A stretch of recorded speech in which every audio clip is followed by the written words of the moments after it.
Hello, this is Jock and coach of the San Francisco Cinderace. Today I will be going over my team builder for my week 1 matchup against the Nashville Numels. So getting right into it, the things that I think are going to be giving me some trouble, the Toxicroak is going to be a very solid counter to my Dracovish.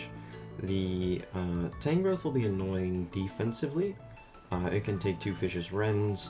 It'll be annoying if he's carrying like EQ or Earth Power for my Salazzle. The X-Cloud is probably one of my bigger problems. It one-shots a lot of stuff on the team. I don't have a great way to kill it, but my biggest problem is definitely going to be the Cinderace G-Max. It counters my G-Max very well.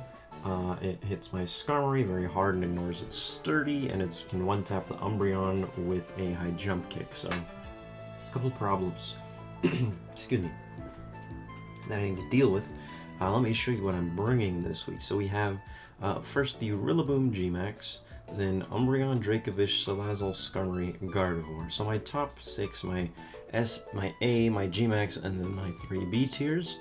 I'll go into why I'm bringing each of them here. So up first, the Rillaboom G-Max. So main reason I'm bringing him, he's my G-Max. I kind of have to, but he's also very solid into a lot of the things. He can do a lot of good trade damage with Cinderace if he gets a bulk up off. The big problem that Rillaboom faces from the Cinderace is that Cinderace is able to one-shot him with a G-Max Fireball. Let's take this set for example. If we Dynamax both of them, he's almost dead. If he's taken any damage from a Life Orb move or anything ahead of time, he's pretty much guaranteed to be dead. But in return, if the Cinderace is taking damage, I can kill him with a Max Quake. So I'm able to do a lot of damage to the Cinderace. I just need to make sure I'm able to live is the problem. That said, I have to invest in speed so that I can keep up with the Toxicroak. If he's not Jolly, then I'm faster for sure. If he is Jolly, we speed tie. That said, he's not my main way to deal with Toxicroak, but Toxicroak is one of his better ways to deal with Rillaboom, so I don't want to be slower than it if I can avoid it. That said, the move coverage I've picked out with Grassy Glide, High Horsepower, Knockoff let me hit a lot of things. The High Horsepower is going to hit Cinderace, Aegislash, Toxicroak, Barbaracle, and Shuckle. Shuckle neutrally because it's a bug type. Grassy Glide is going to hit the Slowbro and the Barbaracle and the Marowak very hard. And then the Knockoff is going to be very good if I just expect to switch, but it also does a lot of damage to the Aegislash and the Slowbro. So good coverage for the majority of his team there. And bulk up, if I can get a bulk up off before I fight, say, the Cinderace, right? I get +1/+1. It's a guaranteed kill, and the Fireball I will live for sure. That said, a lot of stuff that I don't kill normally, like the Slowbro. And this would be outside of my G-Max here.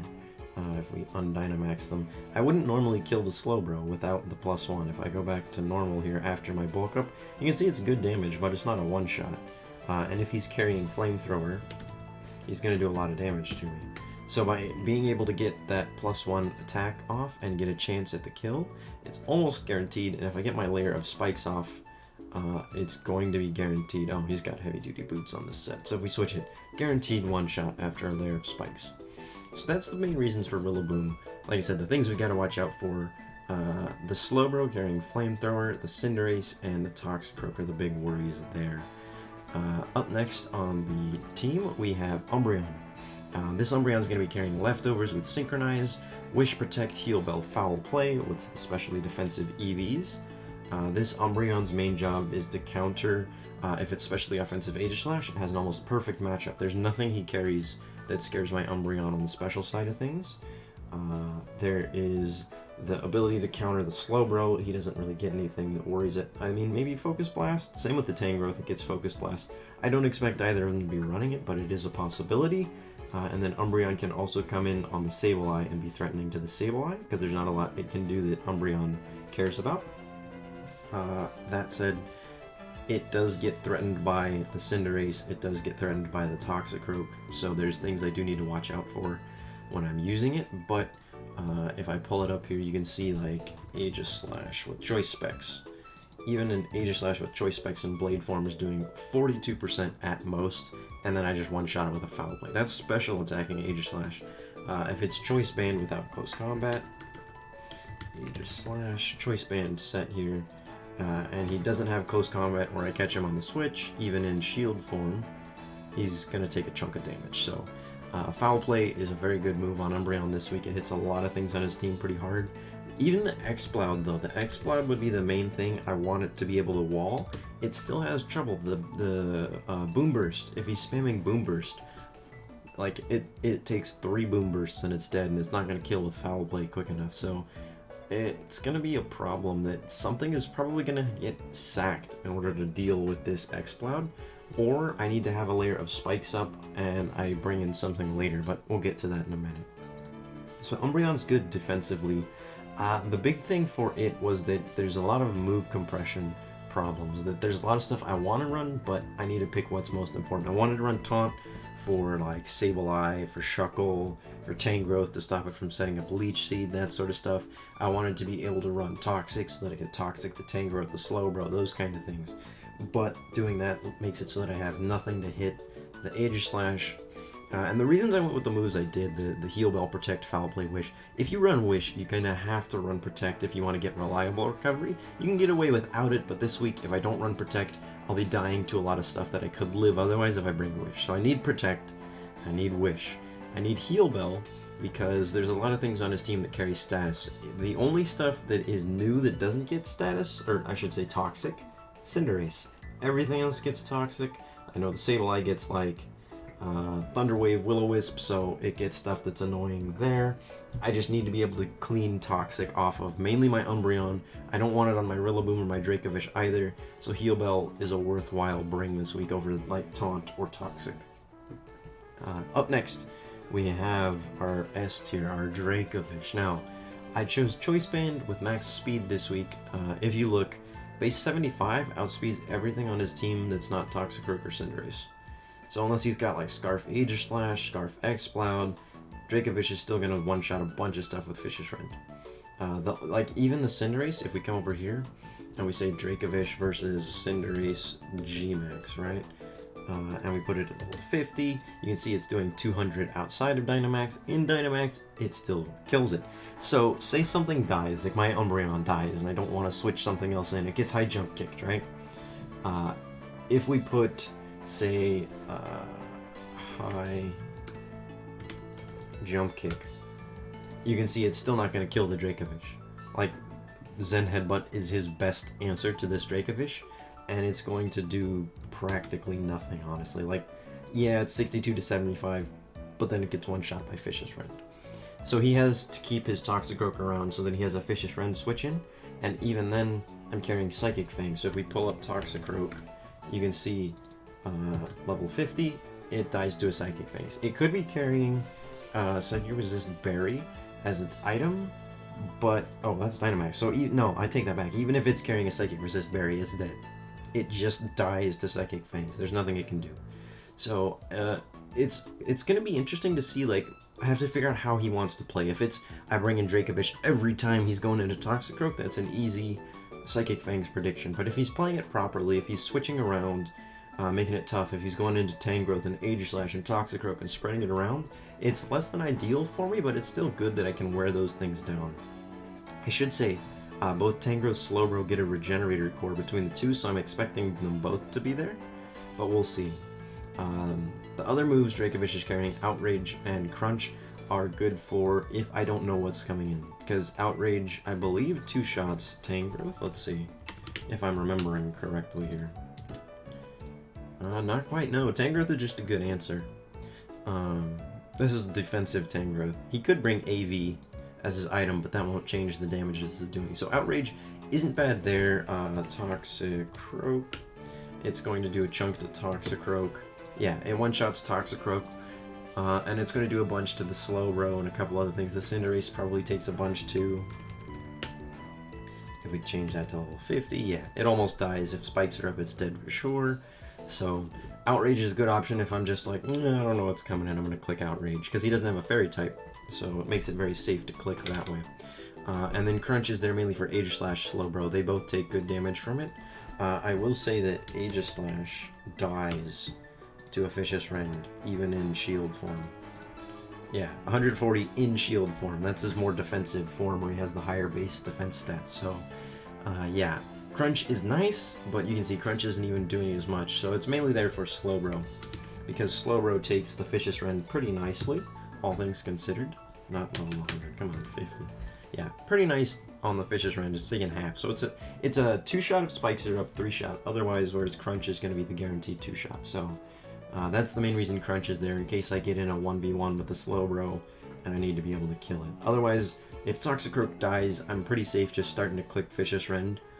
Because the only thing he has that really kills the Dracovish would be like, I don't know, Tangrowth with like Specs and Giga Drain, but I don't see that coming. Maybe the Aegis Slash with some Shadow Ball Specs shenanigans, but it shouldn't be faster than me then, so Dracovish is a problem if Toxicroak goes down for whatever reason. Moving on to the next Pokemon, we've got Salazzle. Now, I will say, I'm not 100% set on what I want to put on this for its item. I'm debating between Shucka Berry for the ground resist on Tangrowth Earthquake or Expert Belt. There are a couple roles that Expert Belt is very helpful in, like let's say Tangrowth itself, right? Tangrowth, and we switch this, so you can see right now I'm fine, there's no problem, but if he is Assault Vest Tangrowth, then it gets tricky and Expert Belt is needed. Without the spikes, it's an 80% chance, and if we switch that to something else, you can see it's a guaranteed 2-hit KO unless spikes are up, and then it's only 50. So putting the Expert Belt helps a lot in that it's going to guarantee some kills that I won't get if I end up going Shucka Berry. But let's say this is like physical Tangrowth, or I think it gets Earth Power. Let's just put Earth Power, right? Earth Power. It's a guaranteed 1-shot, whereas if I'm with Shucka Berry, I live 1 Earth Power guaranteed. So it's a decision of, do I want to have to deal with Earth Powers or not? Because I mean, I have the Skarmory, who's immune to it, and Tangrowth does like nothing. It doesn't matter which way he's going. His best move to him, it would be Focus Blast, and Focus Blast does like 40. Let's see, 40%. And I mean, it's nicknamed Focus Miss for a reason. It's likely that he's gonna miss 1, and I can still outroost it, Whirlwind him out eventually. So I don't feel like Tangrowth is a huge problem. I have good ways to deal with him. Like a Brave Bird is doing 40 from the Skarmory. The Rillaboom still can chunk it. If it gets a bulk up knockoff, that'll be helpful. And then Umbreon can come in and foul play. But I mean, my best option is the Salazzle, which is why I want to try and keep it safe. Ideally, Salazzle comes in on like a Giga Drain, right? And with a Shucka Berry, like I said, let's put the Shucka Berry back on there and put Earth Power. Defense, special, are the same. So yeah, let's put Earth Power. I live 1.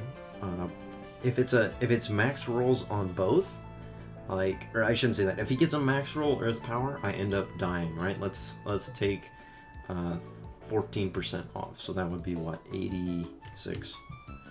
Yeah, 86%. You can see that Earth Power is a 30% chance to 1-shot if he gets a max roll on the Giga Drain, and that's no hazards. If rocks are up, then I'm probably dead, right? So we'll have to see how it ends up going. Like, you could make the argument for heavy-duty boots, but say he brings the Shuckle, then I can just lead Dracovish or lead Skarmory and not have to worry about it. Like, I would be perfectly fine setting up Spice with my Skarmory in exchange for him getting rocks. Like, I win that eventually. I have plenty of stuff that doesn't care about rocks. The only thing that does is the Salazzle, so I'd be okay doing that. It's just not ideal for this one situation where he brings Earth Power on the Tangrowth, or Earth. I think Earthquake might do similar. Let's see. Yeah, Earthquake's pretty similar. So without rocks, like I said, it's a good chance that I live, but that's after taking the chip. If I'm at full, I live for sure. Either way. So the Shucka Berry has a good argument for bringing it, is the thing, because it guarantees I can Toxic the Tangrowth, I can Nasty Plot, or I can get the kill if he's taking like any chip at all, like a Rillaboom knockoff, then he's dead. So, like I said, Expert Belt has its arguments, Shucka has its arguments. I'll have to decide which one I think is better down the line. So we'll move on to the next thing. Or I didn't fully explain Salazzle. I guess the Toxic is nice on Salazzle because poison types can't miss. Even though it's 90 accuracy, it's 100 for Salazzle since it's a poison type.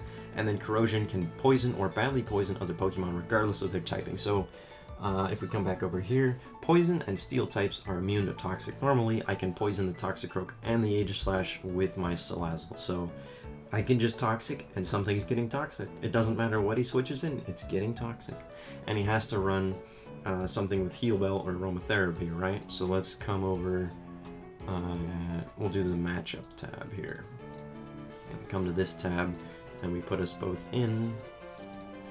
You can see if we scroll down, Cleric, no Pokemon on this team has this capability. He has nothing that can learn Heal Bell. So once I toxic, something's toxic.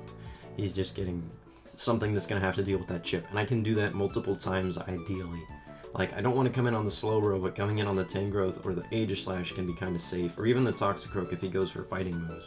So Salazzle's going to be very helpful. Like, if it gets a nasty plot, it can just sweep through the game. I am running Jolly as, or sorry, Timid as my nature, the plus speed minus attack nature.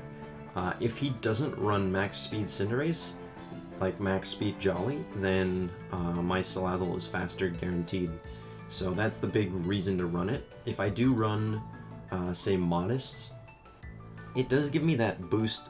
Like if I run Shuckle Berry, I probably just run the Modest Salazzle because the Toxicroak can't outspeed me. Even if I go Modest, I'm still faster.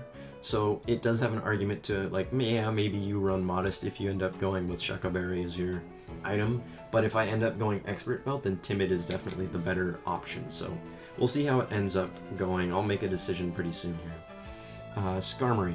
So Skarmory is really good defensively. You can see base 211 defense. Like, even if we come back to the Umbreon with max, it's only hitting 200 on special defense. So like they're both really solid at what they're doing, but Skarmory is just amazing on the defensive side of things. And it has a really good typing. Let me pull that up here, Skarmory. Skarmory's typing leaves it only weak to two things, fire and electric, has 2 immunities to poison and ground, and it has a ton of resistances to big typings. Resist steel, resist fairy, dragon, bug, psychic, flying, normal, and grass. The only things that are neutrals, fighting, ice, water, rock, ghost, dark. Like, it's such a good defensive typing, especially because fire and electric are special attackers, which you don't want to be fighting anyways. So, I mean, Skarmory is going to do a lot of work, and with the set I brought, I've got Spikes, Whirlwind, Roost, Brave Bird. So, the way Spikes work, it's like Stealth Rocks, that it's an entry hazard. But you can set up multiple layers of Spikes, and it doesn't affect weaknesses. So, Stealth Rocks is based on weaknesses. Like, if I switch in Salazzle, Fire type, who's weak to rocks, it takes 25%. If I switch in my Rillaboom, who resists rocks, it only takes 6%, right?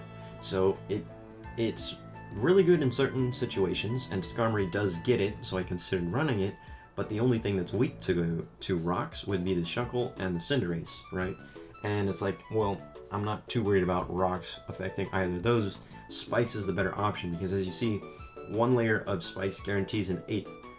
2 layers of Spikes, you're guaranteed a 1/6. 3 layers of Spikes, you get a 1/4 on everything that switches in. So like I said, if we end up leading Skarmory and Shuckle, and we both just start setting up our hazards, right? He goes for Stealth Rocks, I go for Spikes. Well, now he's got to do like Infestation or Sticky Web shenanigans, and I can just keep setting up Spikes, and I don't care. So I think the worst case scenario is Shuckle sets up Sticky Web, and that does suck a little bit, but it's not the end of the world. Because a lot of his team is slow anyways. My Salazzle would still outspeed everything but the Toxicroak and Cinderace, so Skarmory is the option there. The way Whirlwind works, it forces the enemy to switch out. So say I get that 3 layers up and Shuckle's still in, I Whirlwind, and now something's just taking a 1/4 of its health. And if it's like the Tangrowth that can't touch me, I Roost and I Whirlwind again, and something else takes a 1/4 of its health. And I can just keep doing that until I chip stuff down, or something like the Cinderace comes in that I don't want to fight. Speaking of the Cinderace, we're running an Aka Berry. Half damage from a single super effective fire type attack. So the problem with G-Max Cinderace for my team is that Max Fireball ignores abilities, right?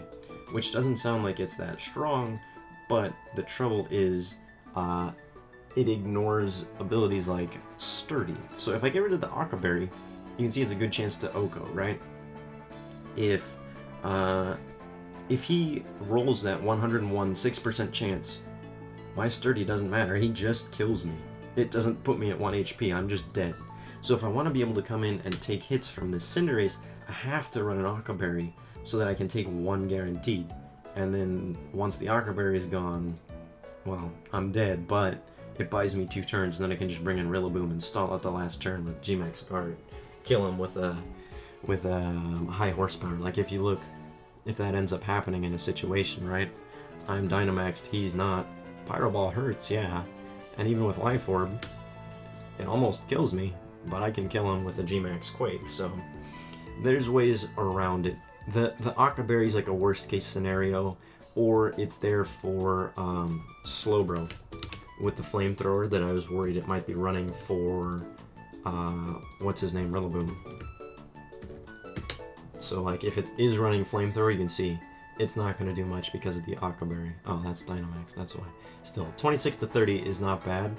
I don't want to be fighting the Slowbro if I don't have to, but again, it's to help buy me time. Say like he got Toxic or something, because it's going to be doing a lot of damage, like an unroostable amount of damage, because Roost only does 50, so he would give me otherwise. But yeah, the Brave Bird is there for Toxicroak, because this is my best Toxicroak switch-in. You can see that he doesn't really get anything that hits me. Gunk Shot or Poison Jab or whatever his Poison Stab is I'm immune to. Sucker Punch, I don't care, and I have 3 status moves. Drain Punch does 25 to 26. If I'm Rocky Helmet, that gets cut. Recover percentage gets cut in half of that. And then Brave Bird one-shots him unless he's running a max bulk Toxicroak. So I can just roost up until I get back to full, Brave Bird him, call it a day. Now he has no Dracovish answer. So that's the idea with the Skarmory. Last but not least, Gardevoir. We have Gardevoir with Choice Specs, Trace, Moonblast, Psychic, Focus Blast, and Shadow Ball. I debated on Mystical Fire, but I felt I had a couple good ways to kill Tangrowth already. The main one being Salazzle. I might switch that up, the Shadow Ball, for Mystical Fire, but I'm not sure. Just because it's, do I want to be able to hit Slowbro or Tangrowth? And I'm not sure if I think he's gonna bring Slowbro. I still gotta decide. It's either that or I think he brings Sableye or Shuckle. So he's gonna be bringing one of those 3 in that spot, I think. And it's what do I think hits those the best. So the main reason is Trace. Exploud, if we come back here, we'll make a new team and we'll add Exploud. You can see his ability by default is Soundproof, right? This Pokemon is immune to sound-based moves, including Heal Bell. Now, the other one is Scrappy. Fighting and normal moves hit ghosts, immune to Intimidate. So, A, I don't have any Intimidate users, and B, I don't have any Ghost-type users. So I'm hoping he goes with Soundproof as his ability, and then that means that I can come in with the Gardevoir, trace his Soundproof, and be immune to his Boom Burst. Like if we come to the calculator, right? We pull up Gardevoir and Exploud. Forgot the L, there we go. 50, Boom Burst is doing 86 to 102.7, 18% chance to OHKO, right? So, like that, it's tight, I can switch in, I might live if he doesn't have Hazards up, if he does have Rocks up. It's a guarantee, no, 90%, almost guaranteed. So, I'm in trouble if he gets Rocks up, but let's say I come in and he is Soundproof, right? I'll switch it to Soundproof. If I trace that and I get my Soundproof, 0, and then his best move is Fire Blast, but he's likely Choice Lock. So if he is, that's great for me. If not, we've got only an 18% chance, 1 in 5 that we die. So I have other ways that I could deal with him, like Umbreon, but Gardevoir is definitely the best, and I'm still debating on what's his name, Girder, because a Girder with Eviolite can kind of deal with him, but it's not ideal either. So Exploud is probably my biggest worry, that he's going to give me problems unless, like, I shouldn't say he's going to give me problems. If he makes a good switch and brings Exploud in on something pretty safe like a Toxic on my Salazzle, then I'm in trouble. But if he brings Exploud in and it ends up getting chunked for like 50%, then Rillaboom can just come in and clean it up, because Rillaboom with the Grassy Glide is going to almost one-shot it. So as long as he takes some damage, right? From anything, like if I have to, I can sack Salazzle, get a Sludge Wave, and then just clean him up with a Grassy Glide, right? So my biggest problems are going to be Cinderace and Exploud, and then breaking through the Toxicroak to get my Dracovish free reign on the game, because once that happens, I can just steamroll it with Dracovish and Salazzle. That's the plan, is Dracovish, Salazzle are supposed to carry me through this one, with kind of Rillaboom as the backup plan, but We'll have to see how it goes. Like I said, the 6 I'm expecting would be Cinderace, Aegislash, Tangrowth, Exploud, Toxicroak, and then either Slowbro, Sableye, or Shuckle. I don't see Barbaracle or Marowak, just because they both don't want to take a Grassy Glide. Like a Shell Smash Barbaracle, right? It just gets one shot by a Grassy Glide. So even if it's Focus Sash to get its Shell Smash off, it's gonna die on the next one because I'm still faster because Grassy Glide's priority. So I don't see either of them coming. It's possible, but if he does, it makes it a little easier on me because that means he's leaving something else that could have been better out. So yeah, I'm expecting probably Sableye or Shuckle for like rocks or hazards or status, that type of stuff. So we'll have to see what he does, but yeah, that's the 6 I'm expecting him to bring. I think if I play it properly, I don't get unlucky, it's probably going to be like a 2 or a 3-0. If everything goes the way I'm expecting it to. If something wild happens, if he doesn't bring something or makes a bad switch, it could easily go another way. But if everything's played in a perfect world, it's probably a 2 or a 3-0 in my favor, I'm guessing. So we'll have to see. And like I said, a few things I might change on the Gardevoir and the Salazzle. So that could be different come game time, but I'll put something in the video if I end up making a choice on those. But yeah, thank you for watching and wish me luck.